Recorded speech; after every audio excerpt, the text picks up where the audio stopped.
This is a compilation of over 3 hours of Mortal Kombat lore and origins explained, so sit back, relax, and grab your popcorn. Let's kick things off with Mortal Kombat's most disturbing origins explained.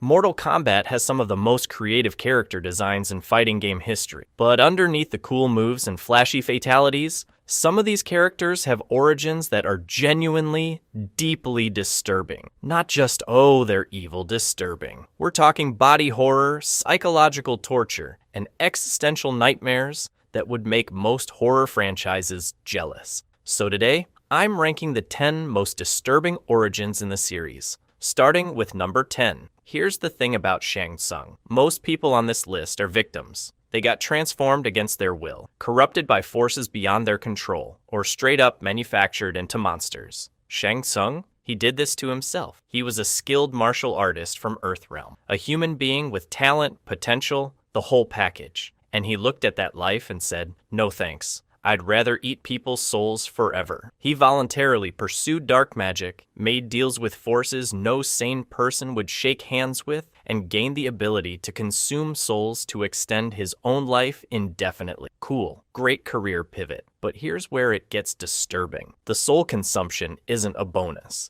It's a requirement. Shang Tsung has an aging curse that means the moment he stops feeding, his body rapidly deteriorates into a withered, skeletal husk. Full decay in real time. His skin sags, his bones protrude. He becomes something that looks like it crawled out of a crypt. And the only way to reverse it is to consume another soul, then another, forever. It's an addiction metaphor wearing a sorcerer's robe. Every single day of his existence is defined by hunger. Miss a meal and you literally fall apart, and nobody made him do it. No villain twisting his arm, no curse placed by an enemy. This was ambition, pure, undiluted ambition that turned a man into something that can never stop killing, because stopping means dying in the most grotesque way imaginable. He built his own prison and swallowed the key, which is, not ideal. But at least Shang Tsung chose his fate. The next entry on this list didn't get that luxury. Quan Chi didn't just kill Scorpion's family. He built a machine designed to produce infinite suffering, and Scorpion was both the fuel and the product. Here's what happened. The sorcerer Quan Chi slaughtered Scorpion's entire clan, the Shirai Ryu, including his wife and young child. Every single person Hanzo Hasashi ever loved, gone. But killing them wasn't the point. The point was what came next. Quan Chi framed the Lin Kuei, a rival ninja clan, for the murders. He planted evidence, manipulated the narrative, and made absolutely certain that Scorpion would believe Sub-Zero's people were responsible. Then, because apparently ruining one life wasn't enough, Quan Chi resurrected Scorpion in the Netherrealm as a demonic wraith. Not mindless, not numb, fully conscious. He preserved Scorpion's awareness specifically, so he would feel every second of his transformation into something inhuman, which is, not ideal. But here's the layer that makes this genuinely monstrous. Scorpion then spent what might have been centuries hunting the wrong enemy. Every ounce of his rage, every kill, every moment of his tortured existence in the Netherrealm was directed at people who had nothing to do with his family's murder. And the entire time, he was unknowingly serving the actual murderer. Quan Chi positioned himself as an ally, someone helping Scorpion find justice, while being the exact person who destroyed everything Scorpion ever cared about. Think about that for a second. You're a dead man walking, burning with vengeance, and the guy handing you targets is the one who killed your wife, your child, everyone, and you don't know. For centuries, you don't know. The tragedy doesn't just compound itself, it feeds on itself. Every act of vengeance Scorpion committed made him more of a tool for Quan Chi, more of a weapon wielded by his family's killer. He wasn't just a victim. He was an unwitting employee of the man who ruined him. But if Scorpion's suffering was at least built on deception, the next entry involves a being whose horror is written directly into his biology. The Tarkatans were never supposed to be sympathetic. That's the part nobody thinks about when they see Baraka charging into battle with blades sticking out of his arms like some kind of biological switchblade. People look at him and see a creature, a beast, something that exists purely for violence. And honestly, they're not entirely wrong. But what makes Baraka genuinely tragic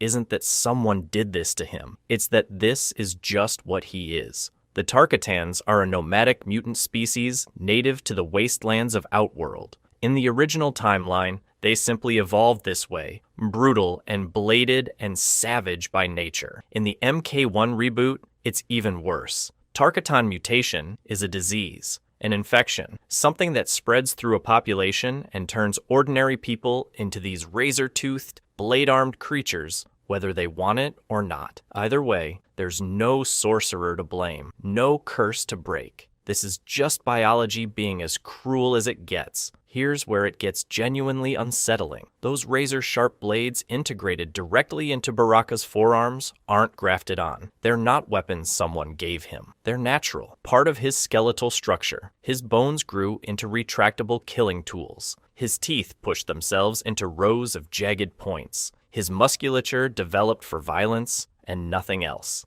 Every part of him was shaped by evolution or disease for a single purpose: destruction. No engineer required. Nature handled that all on its own, and Baraka knows exactly what he looks like to everyone else. That's the cruelest detail of all. Despite looking like something that crawled out of a nightmare, Baraka retains significant intelligence and complete self-awareness. He can speak, he can strategize, he can form loyalties and feel betrayal. He served Shao Kahn willingly, proved his people's worth through combat rituals, earned his place as a warrior. But none of that changes how every other species in Outworld looks at him. Monster, animal, expendable. He's fully conscious behind those jagged teeth, fully aware that no amount of loyalty or intelligence will ever make anyone see him as more than his body is a cage that nobody even built. It just grew that way. But if Baraka's species was born into monstrousness, wait until you hear about a character who was never even a person to begin with. Most Mortal Kombat villains have a reason for being evil. Trauma, corruption, revenge, magical enslavement. Something happened to them. D'Vorah is terrifying because nothing happened to her. She just is. Here's the thing about D'Vorah that nobody really sits with long enough. She's a member of an insectoid hive species called the chitin, and the fundamental question surrounding her existence isn't what made her evil, it's is there even a her in there at all? Let me explain. D'Vorah's species operates with a collective consciousness. Individual chitin are potentially extensions of a larger hive mind, meaning D'Vorah's thoughts, decisions, and betrayals might not originate from an individual psyche, but from biological directives she doesn't even recognize as external. She might genuinely believe she's making choices. She might be wrong, and her track record is absolutely wild. She has betrayed every single faction she's ever aligned with. Shinnok, Kotal Khan, the heroes, it doesn't matter. She switches sides with the emotional weight of someone changing socks. There's no ideology behind it, no grudge, no grand plan, just pure, cold self-preservation executed with zero moral framework whatsoever. That's what makes her uniquely disturbing. Most villains lack empathy as a consequence of something. D'Vorah might lack empathy as a biological feature. The psychological architecture for caring about other beings might simply not exist in her brain. Assuming she has one brain and not a distributed network making decisions she experiences as free will, which means even D'Vorah herself might not know if her choices are her own. Think about that for a second. A being that looks sentient, communicates like a sentient creature, participates in alliances and negotiations like a person, but might be completely hollow inside, not broken, not corrupted, just empty by design. A predator wearing the costume of a person whose evil might just be biology doing what biology does when you strip away every moral instinct humans take for granted. She's not a monster that was made. She might be a monster that simply exists. And that distinction is far more unsettling than any backstory could be. But if D'Vorah's horror is about what she lacks on the inside, the next entry is about what was taken from the outside. Here's the thing about most Mortal Kombat characters. You can at least categorize them. Sorcerer, ninja, cyborg, mutant. You slot them into a box, and that box gives you a framework for understanding what they are. Collector technically has a box. He's a Naknadon, a six-armed race from Outworld. But knowing that doesn't actually help you. If anything, it makes it worse. Let me explain what I mean. Most characters in this franchise get a species with clear lore, established powers,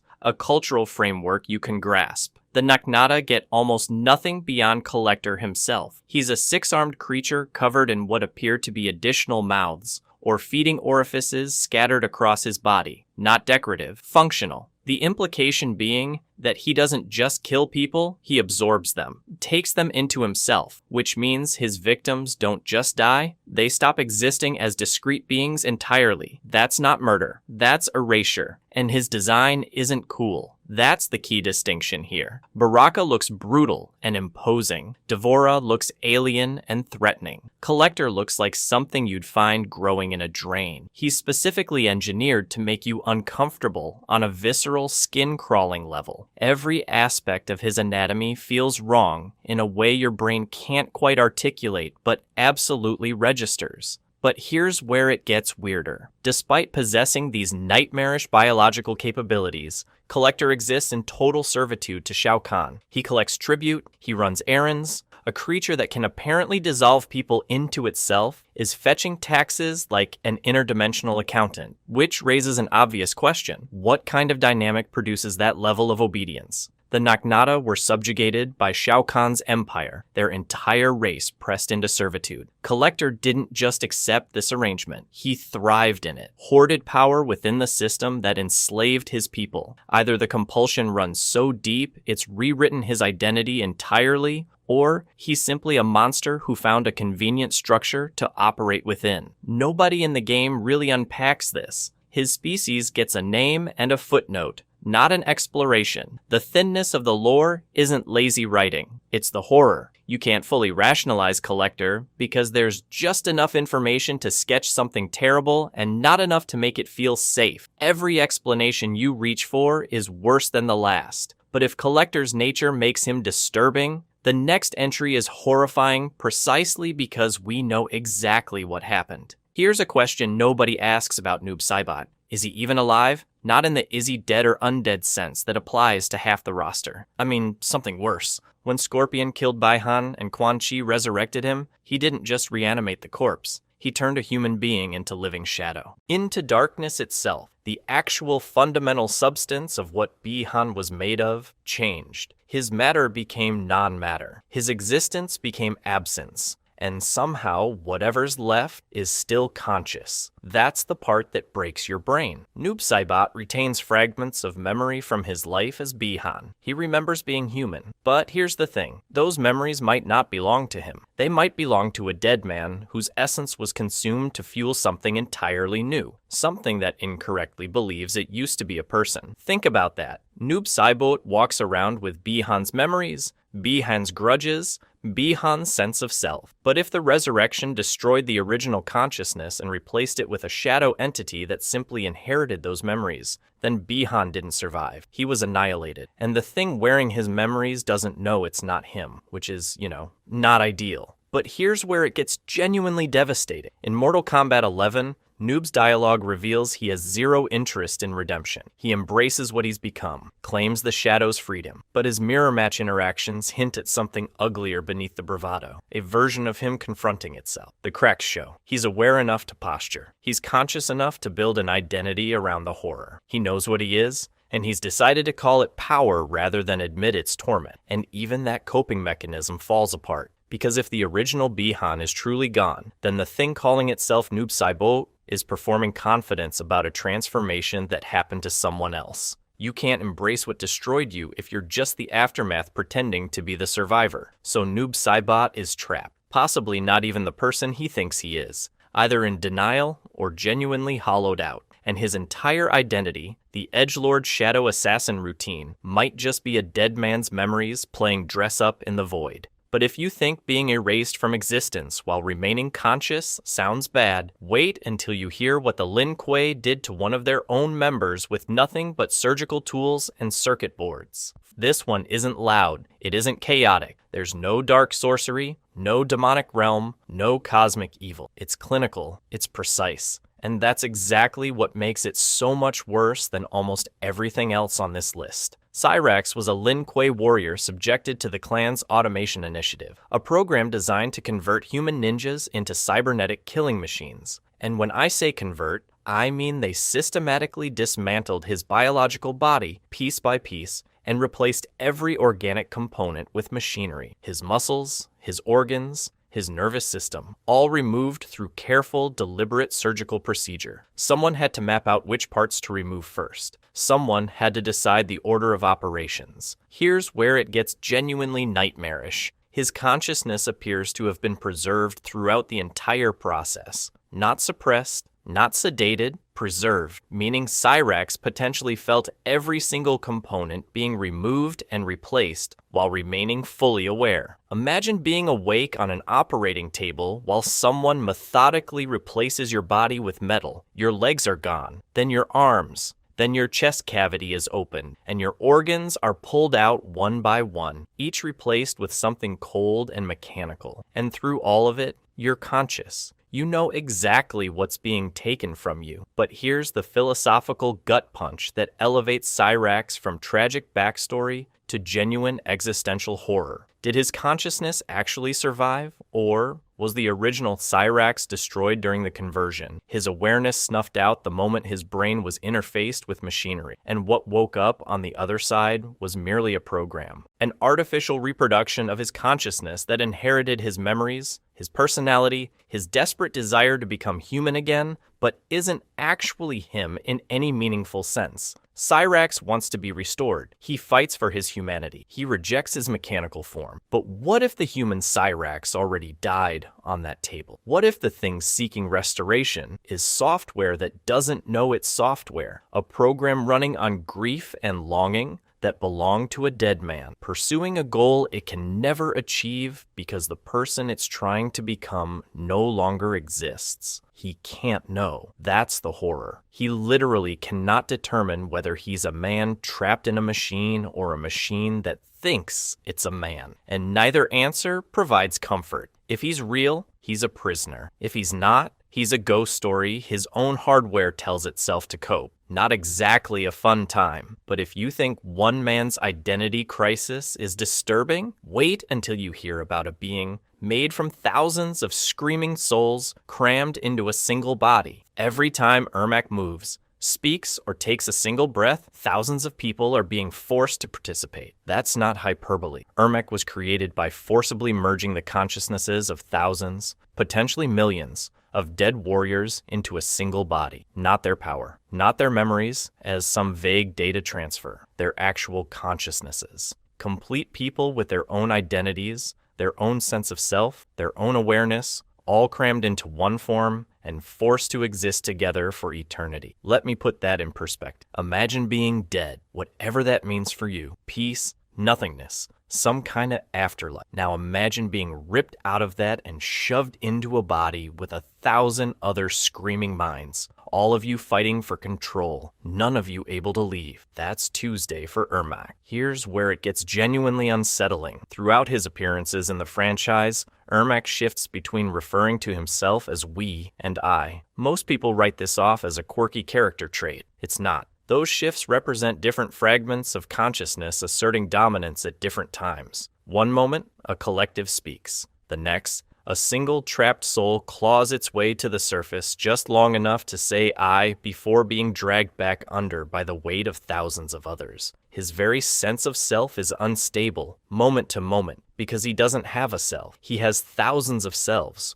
all imprisoned together, all aware of their imprisonment and the creation process. The consciousnesses used to build Ermac were harvested from the dead, not captured from living warriors mid-battle, taken from people who had already died. Death, the one thing that should be final, the one boundary that should provide release, became a gateway into something worse. These people died, presumably found whatever peace death offers, and then were pulled back and stuffed into a collective prison with no escape, no individuality, and no end. That's not a superpower origin story. That's a mass existential hostage situation wearing a trench coat. Every fight Ermac enters, every word he speaks, represents thousands of people being puppeted against their will. They didn't volunteer, they didn't consent, they were dead, and someone decided death wasn't enough to leave them alone. But if Ermac represents thousands of violated souls, wait until you hear about a character who was violated before she even existed. Melina wasn't born. She was engineered, and I don't mean that in the loose,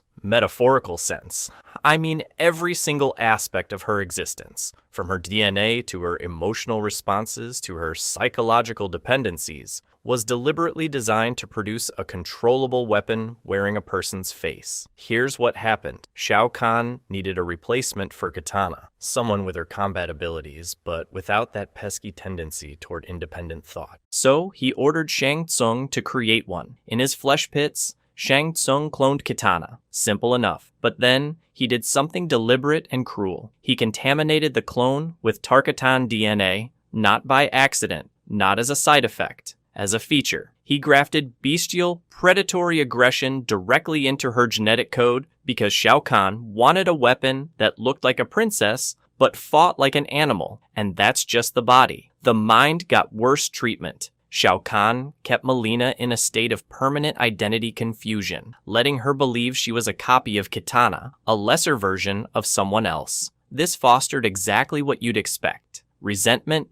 instability, emotional dependency on the one person who acknowledged her existence. Him, her master, her abuser. The guy who commissioned her broken on purpose. But here's where it gets truly disturbing. Mileena's Tarkatan genetics don't just sit quietly in her DNA like some dormant trait. They actively override her conscious choices. The violent impulses, the predatory aggression, the uncontrollable rage, these aren't behaviors she learned. They're hardwired. She is literally imprisoned by her own biology, experiencing urges engineered into her at the molecular level that she cannot separate from her identity because they are her identity. Think about what that means. She can't rebel against her programming without rejecting herself. Every violent impulse isn't some external force controlling her. It's her. It's what she is. Shang Tsung didn't just build a weapon on Shao Kahn's orders. He built a person whose personhood is the weapon. Her appearance, her aggression, her psychological instability, her emotional attachment to her abuser, all designed, all intentional, all inescapable. And the worst part, even her desire for freedom, her resentment toward Kitana, her attempts to claim autonomy, might just be another layer of programming, another engineered response keeping her on a predictable path. She can never know if a single thought in her head is genuinely hers. That's comprehensive horror. Body, mind, and soul, all corrupted by design. But if you think engineering one person as a weapon is disturbing, wait until you hear about someone who wasn't even made from a person at all. Every single character on this list was someone before the horror began. Scorpion had a family. Cyrax had a body. Ermac had, well, thousands of bodies. But they existed. They were people with histories and identities that were then violated, corrupted, or destroyed. Scarlet was nothing. She wasn't transformed. She wasn't corrupted. She was created entirely from blood through sorcery, dead matter harvested from violence and murder, given form, given desire, given consciousness. A sentient being that emerged from what should be inert biological waste. And nobody, not the games, not the lore, not any supplementary material, can adequately explain where her mind came from. Where did the personality originate? Where did the preferences come from? Blood doesn't have opinions. Blood doesn't have ambitions. And yet here she is, walking around with both. Here's the thing. Every other entry on this list involves a consciousness that existed before the violation. You can point to the moment where things went wrong. With Scarlet,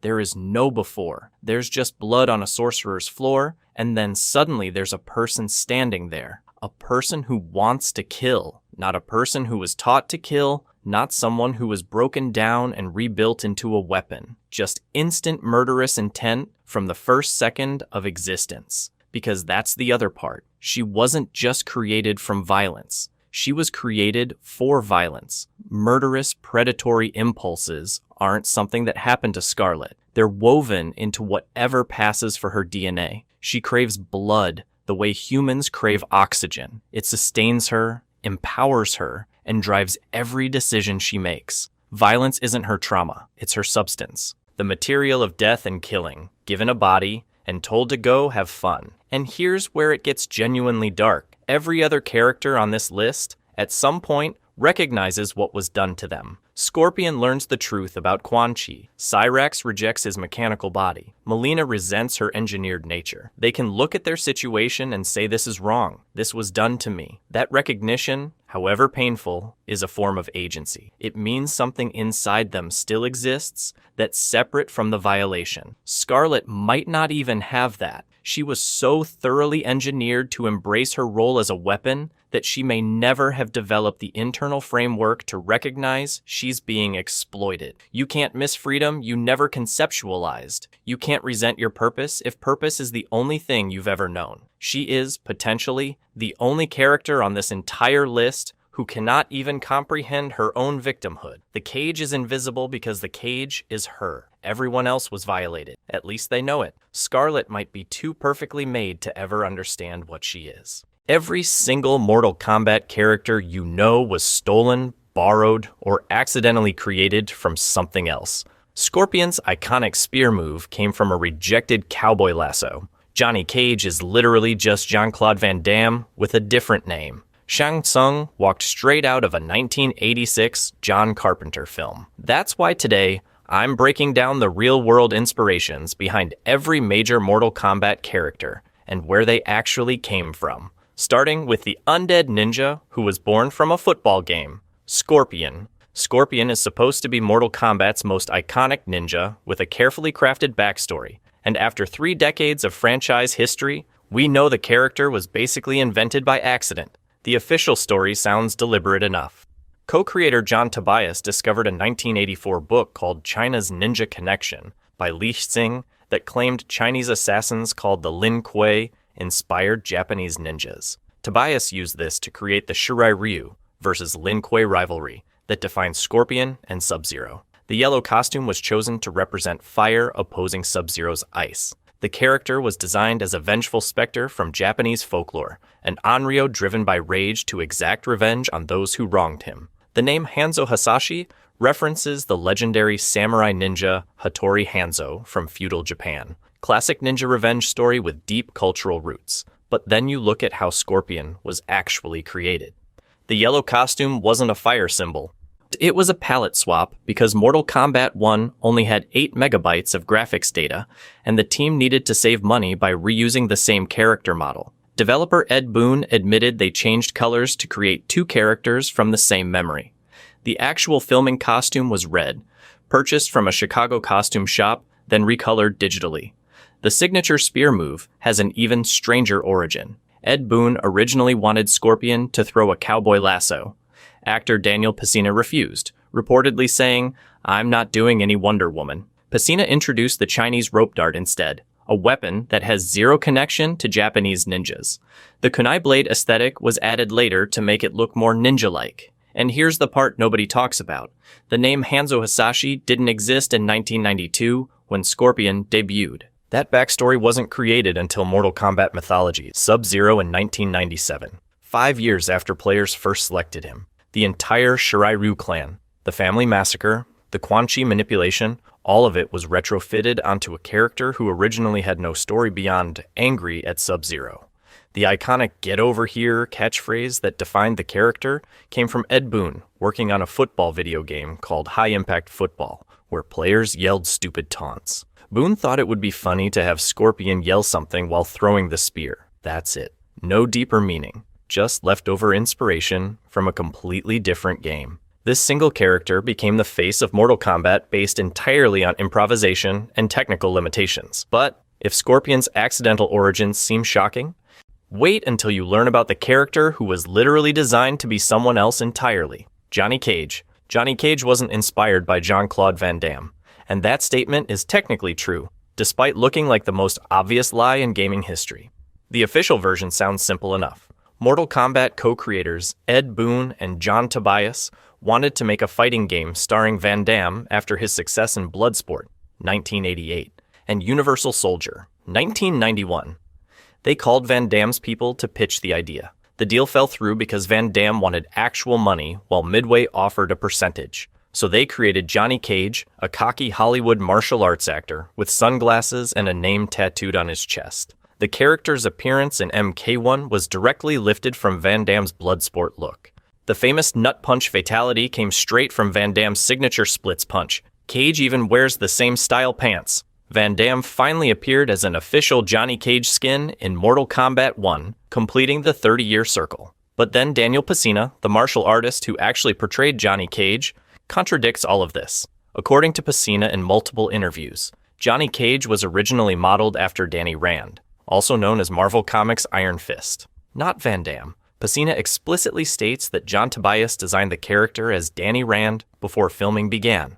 The Van Damme elements were only added after Midway's boss saw their work and suggested getting the Belgian action star involved. When that deal collapsed, they kept some Van Damme influence, but the foundation remained Iron Fist. The evidence actually supports Pesina's claim. Johnny Cage throws green energy projectiles called force balls that function exactly like Iron Fist's chi-based powers. Both characters are wealthy, Cage from his acting career and Rand from his business holdings at Rand Medium. Both balance their professional lives with deadly martial arts tournaments. Cage has a large tattoo on his chest, similar to Iron Fist's dragon insignia. The mystical flair in Cage's fighting style mirrors Iron Fist's supernatural martial arts tradition from the mystical city of Kunlun.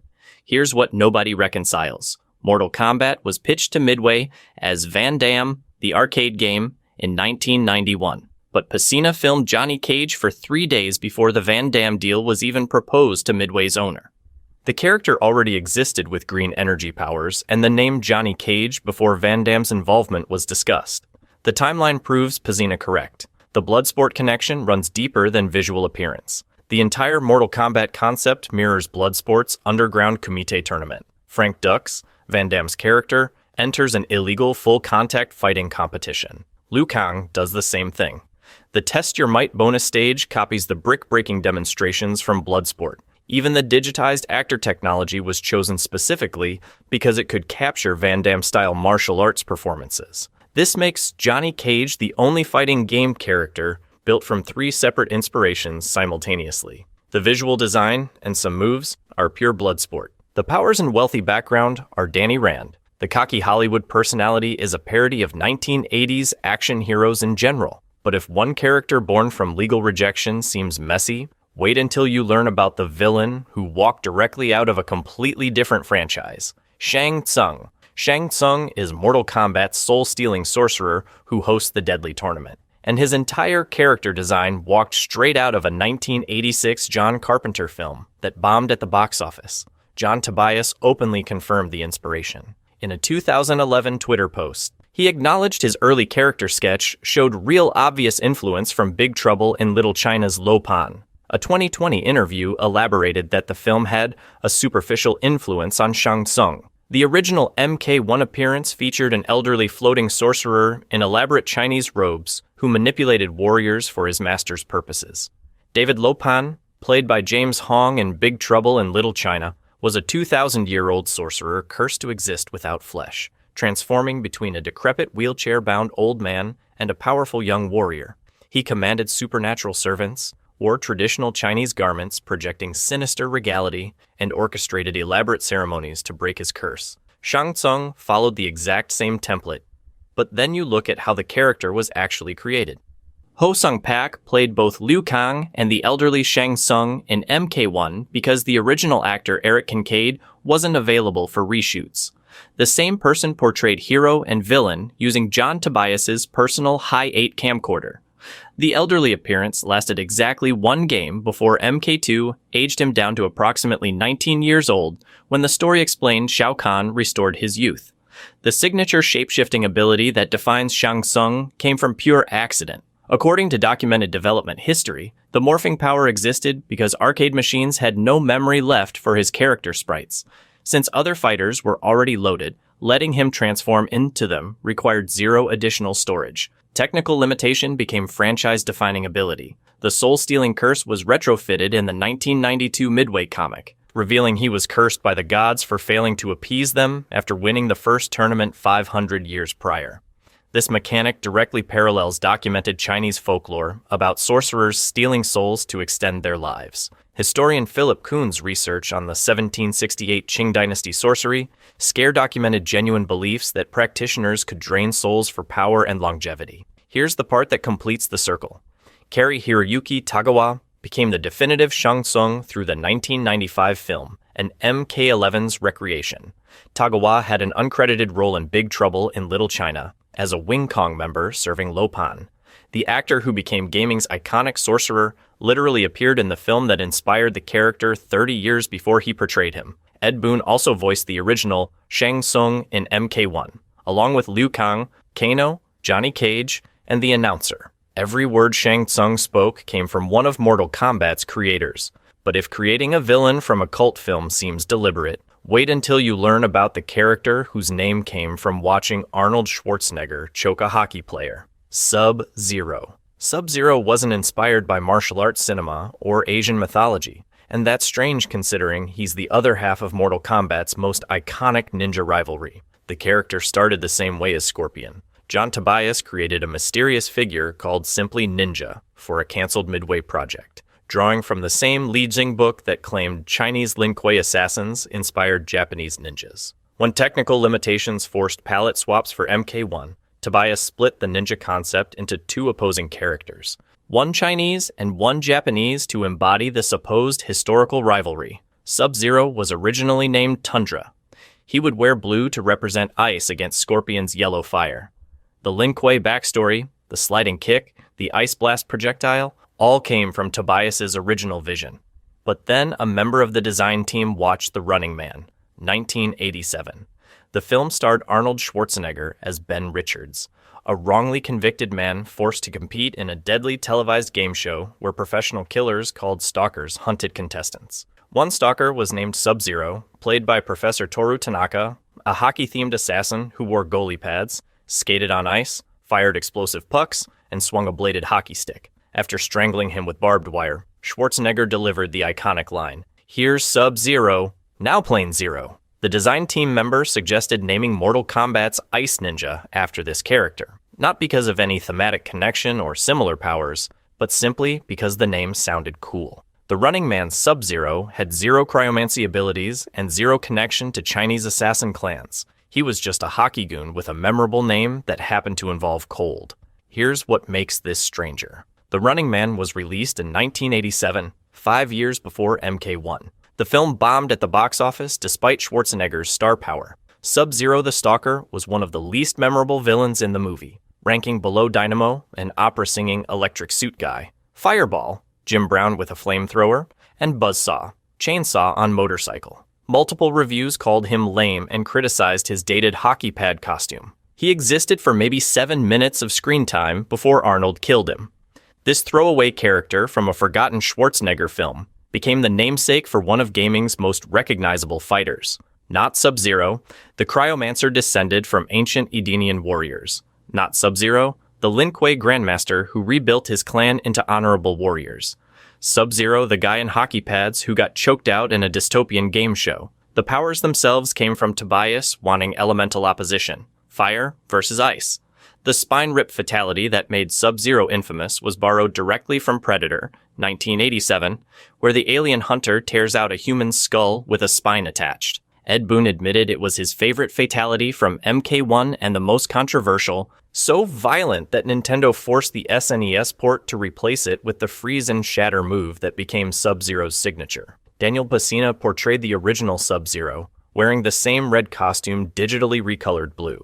The same actor, same moves, same filming session as Scorpion, just different colors and one ice blast animation. Zero budget for separate character development. The backstory complexity came later. MK1 presented Sub-Zero, Bai Han, as a mysterious Lin Kuei assassin with no explained origin for his ice powers.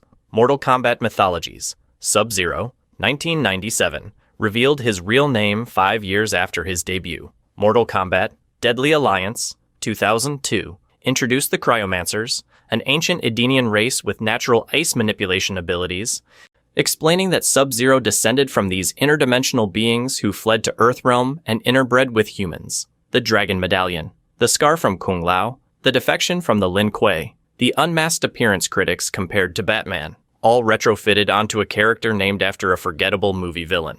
But if borrowing a name from a failed Schwarzenegger film seems random, wait until you learn about the character who's literally just Bruce Lee. Liu Kang. Liu Kang is Mortal Kombat's chosen champion and the face of the franchise, and he's literally just Bruce Lee wearing different pants. The character started as something completely different. John Tobias originally designed a Japanese samurai named Minamoto Yoshitsune, based on a legendary military commander from feudal Japan. He was supposed to be a traditional bald monk in robes representing the Shaolin Temple. The Midway staff rejected the name because they just couldn't deal with it. Tobias renamed him Liu Kang as a direct nod to Gordon Liu, who starred in the 36th Chamber of Shaolin, 1978, a massively popular kung fu film at the time. The character's ethnicity changed from Japanese to Chinese to match the new inspiration. But then, Ho Sung Pak refused to shave his head for the role. That single decision transformed Liu Kang from a traditional monk into a Bruce Lee clone. Pak's refusal forced the design team to pivot completely, depicting the character as a renegade monk who grew his hair back. The shirtless look with black pants came directly from Enter the Dragon. The fighting stance with hands positioned in specific ways copied Bruce Lee's iconic pose. Even the background footage in Liu Kang's MK1 ending used actual shots of Bruce Lee's hand from Enter the Dragon. Technically, Bruce Lee appeared in the first Mortal Kombat game. Ed Boon confirmed they filmed an entire intro sequence where Liu Kang wore a jacket, took it off with a flourish just like Bruce Lee, then posed dramatically. The animation looked great. They cut it because arcade memory limitations forced them to choose between the intro and an additional special move. Gameplay won over Bruce Lee tribute. Every single aspect of Liu Kang's character screams Bruce Lee inspiration. The high-pitched battle cries that fans called turkey noises came from Bruce Lee's vocal fighting style. The flying kick was practically a Bruce Lee trademark move. The bicycle kick animated him pedaling through the air while screaming. His dragon symbolism matched Lee's personal icon for Jeet Kune Do. Mortal Kombat, Deadly Alliance explicitly showed Liu Kang using Jeet Kune Do, the fighting philosophy Bruce Lee invented. The backstory parallels Enter the Dragon beat for beat. Both feature Shaolin monks entering a deadly island tournament hosted by an evil sorcerer. Both travel from Hong Kong by boat to reach the secret location. Both seek to restore honor to their temple after it was disgraced.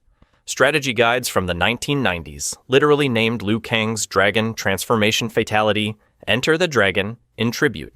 Malibu Comics published both Mortal Kombat and Bruce Lee comics simultaneously, even cross-promoting them. In Italy, they released both under a single combined title, Mortal Kombat and Bruce Lee. John Tobias described Liu Kang as an amalgam of Bruce Lee and Gordon Liu's screen personas. Gordon Liu's 36th Chamber character represented the disciplined training journey. Bruce Lee represented the fighter who arrived at mastery. Liu Kang combined both inspirations into gaming's most obvious martial arts cinema homage.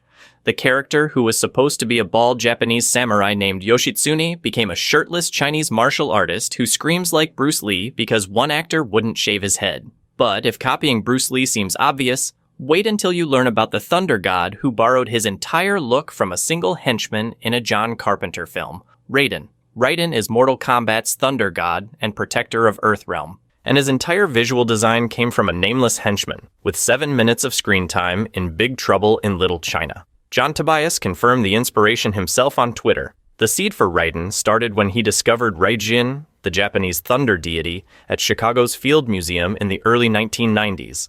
Traditional depictions show Raijin as a pot-bellied demon carrying drums.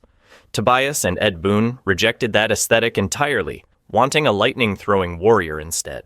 They stripped away the religious aspects and created something that looked nothing like the original deity. Then Tobias saw lightning from Big Trouble in Little China and took the character's most distinctive feature, the iconic conical straw hat. That single visual element defined Raiden's appearance for 30 years, but then you examine the actual characters. Lightning appears in Big Trouble in Little China, 1986, as one of the three storms, supernatural henchmen serving the evil sorcerer Lo Pan. He rides lightning bolts, fires electrical attacks, and has glowing eyes. He wears a conical straw hat and traditional Chinese robes. His role is pure muscle for the villain. He gets maybe 7 minutes of total screen time before Jack Burton defeats him. Zero character development, just visual spectacle and electrical powers serving an evil master. Raiden does none of this. He protects Earthrealm rather than serving evil. He mentors chosen warriors instead of fighting directly in the first tournament. His power level stands above mortals as an authority figure. The Mortal Kombat team took Lightning's visual design so seriously that they later retconned the story to say Raiden never actually fought in MK1's tournament because a god shouldn't be fighting mortals. Tobias admitted Lightning had zero characterization in common with Raiden. He knew players would make the comparison because of the shared hat. The entire inspiration was purely visual. Take the cool-looking Lightning guy's hat and put it on a completely different character with opposite motivations. Carlos Pesina portrayed Raiden in the first 2 games, wearing the same hat Lightning wore 6 years earlier. The lightning effects, the flying pose, the electrical bolts shooting from his hands, all copied from that brief Big Trouble in Little China henchman. Even the glowing eyes came from Lightning's appearance. The backstory, the protector role, the mentor relationship with Earthrealm's champions, none of that existed in the source material. Midway built an entirely new character around a borrowed costume piece from a forgotten villain's lackey. Here's what nobody acknowledges. Big Trouble in Little China has 3 Storm Brothers, Lightning, Thunder, and Rain. Mortal Kombat only took Lightning's hat and ignored the other 2 completely. The franchise's most iconic Thunder God was named Raiden and dressed like Lightning, not Thunder. They didn't even use the right Storm. But if copying a background character's hat seems lazy, wait until you learn about the female fighter who's literally just a 1980s action star with a different name. Sonya Blade. Sonya Blade is Mortal Kombat's original female fighter and special forces officer. And she's literally just Cynthia Rothrock with a name change because Midway couldn't afford the real thing. The character wasn't part of the original plan. Sonya was added late in development when the team decided MK1 needed a female fighter. They modeled her after Cynthia Rothrock, a martial artist who dominated 1980s and 90s action B-movies. Her blonde hair, military persona, and acrobatic fighting style from films like China O'Brien became Sonya's entire aesthetic. The name Sonya came from Ed Boon's sister. Elizabeth Malecki portrayed the character using digitized sprites, even designing her own costume based on 1990s gym wear. But then, Cynthia Rothrock confirmed what actually happened. Midway contacted Rothrock directly to appear in the game as herself. She was at the peak of her film career, and her fee was too expensive for their arcade budget. So they created Sonya Blade instead, using Rothrock's face, signature moves, and fighting style without paying her. Rothrock stated in a 2018 interview, "They contacted me when I was in my prime in terms of my career, and I was too expensive for them. So they used my face and the moves I was most recognized for and just changed her name." This wasn't inspiration or homage. This was budget replacement. They literally tried to hire the actual martial arts star, failed, then created a character who looked exactly like her and fought exactly like her. The only difference was the name on the character select screen. Sonya and Kano were the least popular characters in the original Mortal Kombat, according to player data. The female fighter added as an afterthought, modeled after an actress they couldn't afford, became one of the franchise's least played fighters. Elizabeth Malecki, who portrayed Sonya, later sued Midway in 1997 for unpaid royalties and unauthorized use of her likeness in MK2. She lost the case and was replaced by Carrie Hoskins in Mortal Kombat 3. March 2024's Black Belt magazine named Rothrock the #1 most influential female martial artist on the planet. She's in the Black Belt Hall of Fame alongside Bruce Lee and Chuck Norris. Arnold Schwarzenegger inducted her into the International Sports Hall of Fame in 2016. And Mortal Kombat created their primary female character by copying her because they couldn't afford to license her actual image. But if replacing an expensive martial arts star seems practical, wait until you learn about the villain whose entire design came from a single Arnold Schwarzenegger film poster. Kano. Kano is Mortal Kombat's cybernetic-eyed mercenary and leader of the Black Dragon crime syndicate. And his entire modern identity exists because one English actor faked an Australian accent so convincingly that developers rewrote the character's nationality. The original Kano appeared in MK1 1992 as a Japanese-American criminal, the last character added to the roster. Ed Boon confirmed Kano's infrared cybernetic eye borrowed directly from Arnold Schwarzenegger's exposed T-800 endoskeleton in The Terminator 1984. The red glowing optic receptor, the metallic faceplate, the intimidating cyborg aesthetic, all came from watching Schwarzenegger's iconic villain. But then Trevor Goddard portrayed Kano in the 1995 Mortal Kombat film. Goddard played the character with a thick Australian accent, complete with Australian slang and mannerisms. The portrayal was so well received that Ed Boon and John Tobias permanently retconned Kano's entire background. Starting with Mortal Kombat, Special Forces 2000, every subsequent game made Kano Australian, gave him Goddard's accent, and altered his appearance to match the film version with longer hair and facial hair instead of the original bald look. Here's what makes this stranger. Trevor Goddard wasn't Australian. He was born in Sussex, England in 1962. His parents came forward in 2003 after his death to confirm Trevor was British, not Australian, and that his claims of being a reformed Australian criminal were complete fabrication. Goddard had fooled Hollywood so thoroughly with his fake accent that he edged out authentic Australian actors for roles. He maintained the deception throughout his career, including his role as Lieutenant Commander Mick Brumby on JAG from 1998 to 2001. One actor's fake accent changed a video game character's nationality forever. The original Japanese-American Kano, described in Jeff Roven's official Mortal Kombat novelization, simply ceased to exist after 1995. Every game since Mortal Kombat 3, every comic, every adaptation made Kano Australian as tribute to Goddard's performance.